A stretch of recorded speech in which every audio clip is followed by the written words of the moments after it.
Hello, my dear students. Again, you are welcome to my YouTube channel, Literary Chamber. And again, I am with you before you with a new topic about active and passive voice, that is present perfect case. How to change this, how to convert this into passive, or how to identify it, especially when we are going through our examination when the question paper is before us. Okay, my dear students. First of all, let us focus upon the structure of active voice, and then we shall focus upon the structure of passive voice. Basically, the change goes in the structure, and other things we understand usually by default. Okay, dear students, I have written here the structure of both. मैंने यहाँ पर दोनों का structure लिखा हुआ है, यानी सब इसमें मैंने एक्टिव वॉइस में लिखा है subject plus have oblique has plus third form of verb plus object. तो है यहाँ पर मैंने ऑब्जेक्ट है को यहाँ पर लाया है फर्स्ट, ये तो सिंपल सी बात है, आपका इसको समझते हैं।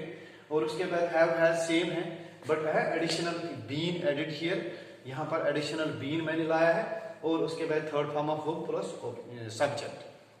सब्जेक्ट। ओके, और मैंने दो एग्जांपल्स भी दी है यहाँ पर, तो हाँ फिर बाद में मैं इनको एलाबोरेट करूंगा और स्ट्रक्चरल चेंज बताऊंगा, और हाँ स्पेशली सब्जेक्ट वर्ब एग्रीमेंट बताऊंगा कि ये जो है मतलब एग्जाम में हमारे सामने ऑप्शन जब आते हैं तो specially when there are MCQs given we have 4 alternatives and we get confused at that time which one is correct. तो उसके मुताबिक मैं थोड़ा यहाँ पर बात करूंगा।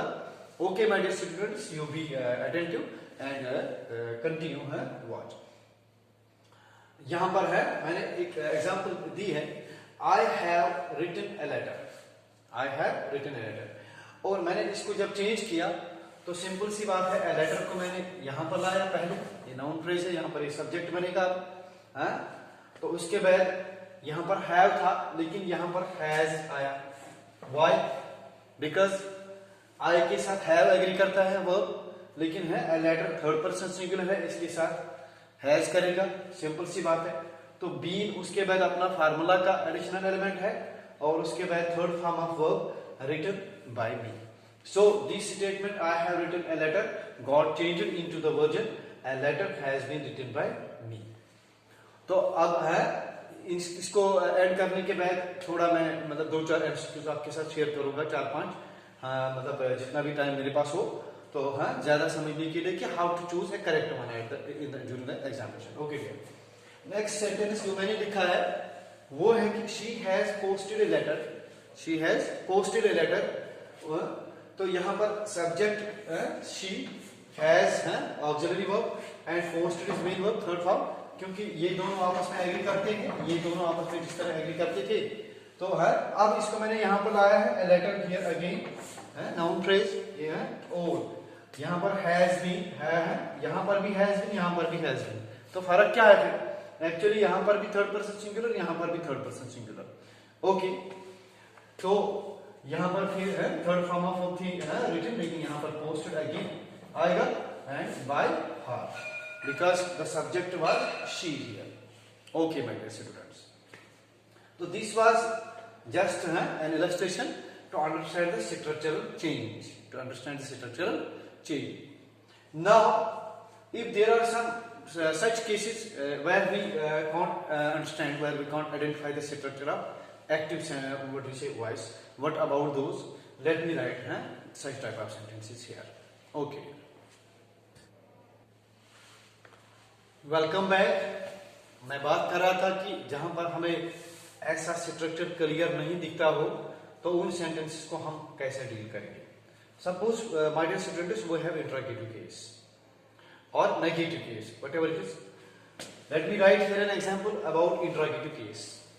Suppose, who has done it? We are asked to change this into passive voice. Sentence लिखा गया है एग्जाम में हमारे, who has done it, किसने किया है ये, और हमसे पूछा जाता है कि आप इसको पैसिव में चेंज करो। ये एक्टिव है, हमें पैसिव में चेंज करना है, तो क्या करेंगे? अभी तक तो हम समझते थे कि subject plus third form has third form of verb, हालांकि वो एलिमेंट्स तो इधर है अभी भी है, लेकिन ऐसे हमें जाहिरी तौर पे दिखता है कि वो स्ट्रक्चर है नहीं जो वहां पर लगता था। नहीं, ऐसा है, लेकिन हमें थोड़ा मतलब इसमें डीप हो जाना है। this who is here functioning here as subject, although it is interrogative pronoun who has done it, but it work is here as subject. Then there is has, and then there is third form of verb, and then there is it. Okay, so now how to change it? It is interrogative. तो अगर हम normally इसको ऐसे change करेंगे जैसे हम affirmative sentence को change करते हैं तो गड़बड़ हो जाएगी, जरूरी सी बात है। तो हम इसको यहां पर चेंज कर सकते हैं दो तरीकों से। जो ये सबसे पहले जो ये हु है, इसका ऑब्जेक्टिव वर्जन हमें चेक करना है, दैट इज होम। तो है हम कह सकते हैं, अगर हम मतलब ऐसे मतलब सीखते सीखते हम इसको चेंज करने की कोशिश करें, मान लो अभी हमें नहीं आता है, हम लिखेंगे it has been done by whom. तो ऐसे हमें लगेगा कि वो वाला तरीका है जो हमने अफर्मेटिव में यूज किया था, वो हमने मतलब यहां पर अगर अडॉप्ट करेंगे तो ये हमारा वर्जन बनेगा, it has been done by home. बल्कि my dear students, this is not correct version है टू राइट है एंड है to mark our as our option, as our what we say choice there है, बल्कि ये होना चाहिए हमारे साथ जब भी इस किस्म का सेंटेंस आता है इंटरोगेटिव टाइप का। तो हम कहते हैं कि by whom it has been done, it has been done, by whom it has been done. This is correct passive version of who has done it. I hope you are getting me. You understand my point here.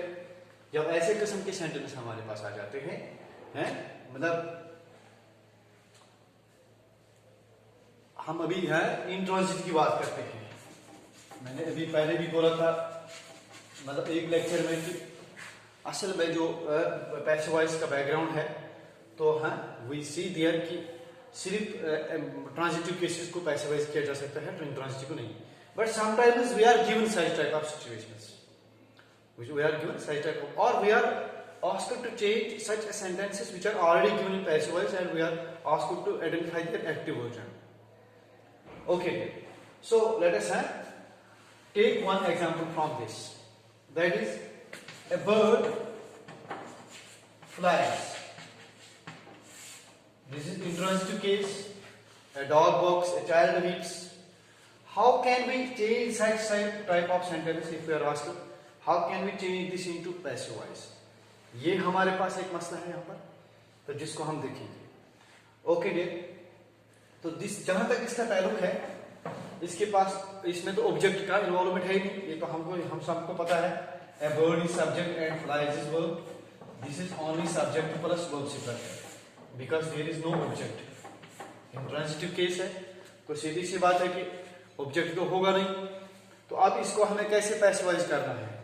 See my dear, तो अब हम वहां subject के बजाय हमारे पास कोई element ही नहीं है, तो अब हम उसके बदले क्या लाएंगे? तो हम यूं कह सकते हैं, या तो हम इस वर्ब को नाउन फॉर्म में चेंज करेंगे, फ्लाई में से फ्लाइट, तो फिर इस फ्लाइट को हम एज यहां पर ऑब्जेक्ट लेंगे, यानी जो सब्जेक्ट बनेगा पैसिव में, तो हम लिखेंगे flight is done by a bird, flight is done by a bird. और we have one more way to change this, we will use anticipatory it, हम एंटिसिपेटरी इट यूज करेंगे और फिर हमें फ्लाइट की भी जरूरत नहीं है। हो सकता है एग्जाम ने इसी वर्जन में दिया हो, तो हम लिख सकते हैं it is phloem by a bird.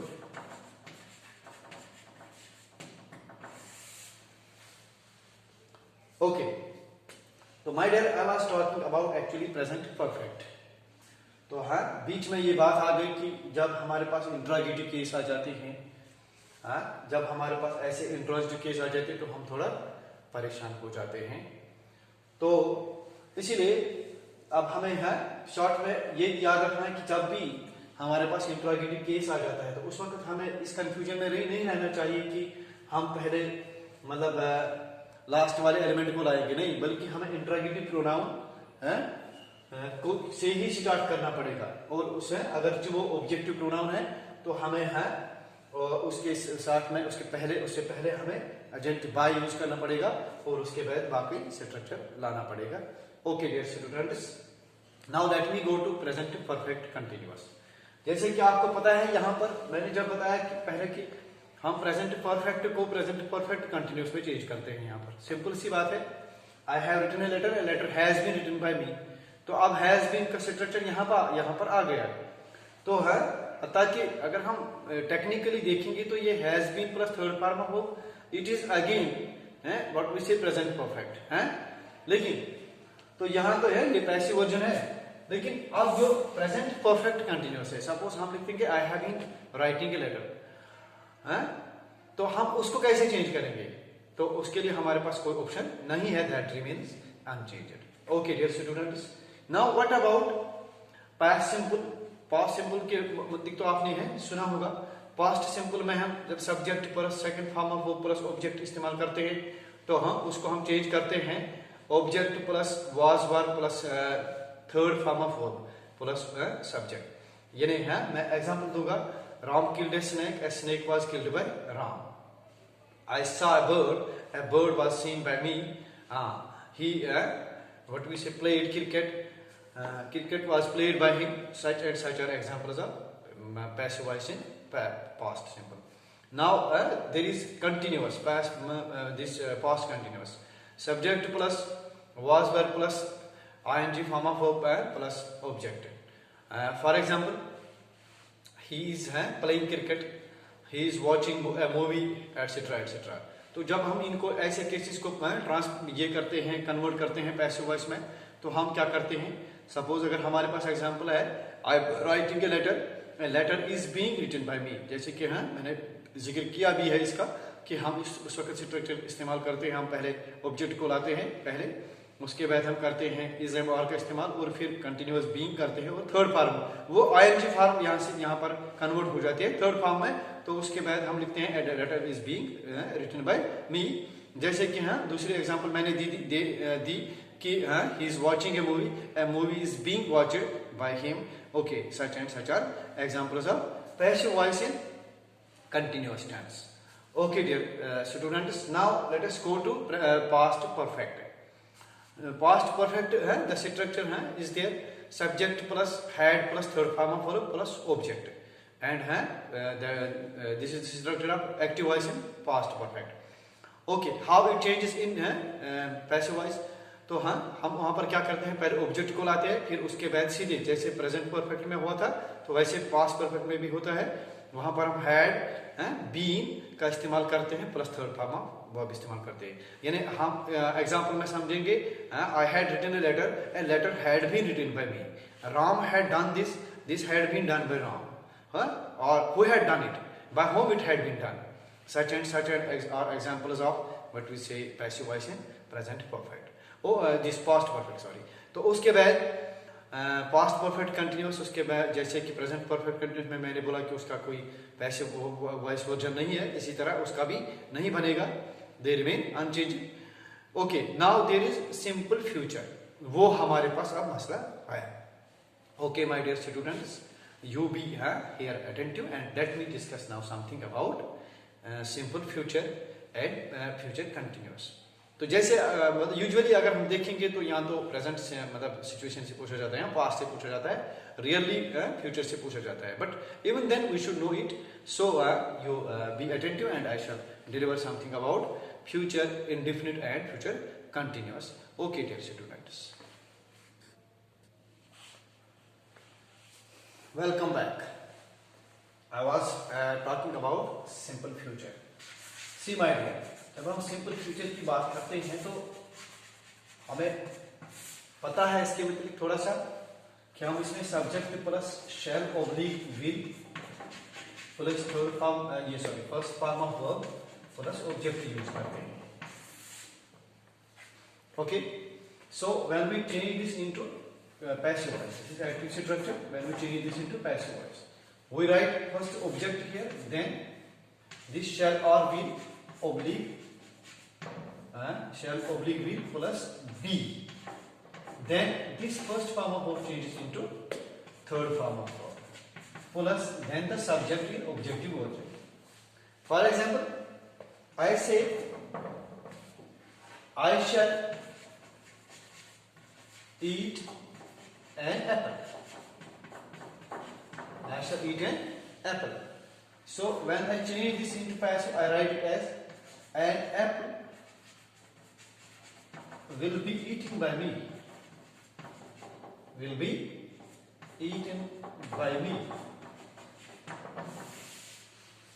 Okay. Next example. He will write an essay.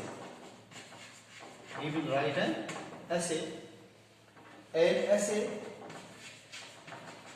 will be written by him. Okay. So these are two examples of changing simple future cases into passive voice. तो यहाँ पर हमें एक बात का ध्यान रखना है माय डियर स्टूडेंट्स कि यहाँ पर दो मॉडल्स यूज किए जाते हैं, विल और शैल. विल और शैल. हालांकि ये टॉपिक इस वक्त नहीं है लेकिन ब्रीफ जब हम फर्स्ट पर्सन सिंगुलर और प्लूरल के साथ फ्यूचर इंडेफिनिट में शैल का इस्तेमाल करते हैं तो हाँ अब हमें कंफ्यूजन में नहीं रहना है. जैसे मैंने यहाँ पर किया आई शैल ईट एन एप्पल, क्योंकि है आई के साथ तो शैल यहाँ पर हम इस्तेमाल करते हैं सिंपल फ्यूचर को दिखाने के लिए, ये सबको पता है. तो हाँ अब इसको कन्वर्ट करने के लिए an apple will be eaten by, क्योंकि एप्पल के साथ मैंने विल क्यों इस्तेमाल किया, हमें फिर कंफ्यूजन हो जाएगी कि वहां पर तो शैल था ऊपर, अब यहाँ पर विल कैसे आ गया. क्योंकि एप्पल है थर्ड पर्सन सिंगुलर एक नाउन फ्रेज है, इसके साथ विल ही करेगा सिंपल फ्यूचर में एग्री, तो हाँ शैल नहीं करेगा. इसलिए हमारा ऑप्शन फिर वहां पर विल वाला बनेगा, शैल वाला नहीं बनेगा. वो कंफ्यूजन करने के लिए बोलेगा an apple shall be eaten by me, an apple will be eaten by me, an apple can should be eaten by me, an apple है would be eaten by me. तो वो कंफ्यूजन करने के लिए जो दो चार ऑप्शन हमें देगा तो उसके मुताबिक हमें पूरा ख्याल रखना है कि वो कैसे होगा. इसी तरीके से माय डियर जब प्रेजेंट ये फ्यूचर कंटिन्यूअस का मसला आता है तो हम वहां पर स्ट्रक्चर यूज करते हैं subject plus shall oblique will plus be plus ING form of verb plus object. For example I shall be writing a letter. I shall be writing a letter. आप इसको कैसे करना है चेंज, आप इसको कैसे करना है चेंज, तो आप जुड़े रहिए मेरे साथ. मैं आप वॉच करते रहिए कंटिन्यू, यू हैं watch continuously, you like, share, subscribe and comment as well. Give your feedback with regard to the audibility, with regard to technical efficiency, with regard to deliverance, what we say verbal speech here. तो आप सब मतलब इसको watch करते रहिए, मतलब share करते रहिए, कमेंट करते रहिए और सब्सक्राइब करते रहिए. और सबसे बड़ी बात जो है बाकी लोगों तक पहुंचाने की कोशिश कर लीजिए, क्योंकि हमारा मेन मोटिव है वही कि हम सबको फैसिलिटेट करें. सिर्फ अपने आप तक नॉलेज को महदूद रखना कोई बड़ी बात नहीं है, बाकी तक भी पहुंचाना चाहिए. Okay, thank you, have a nice day.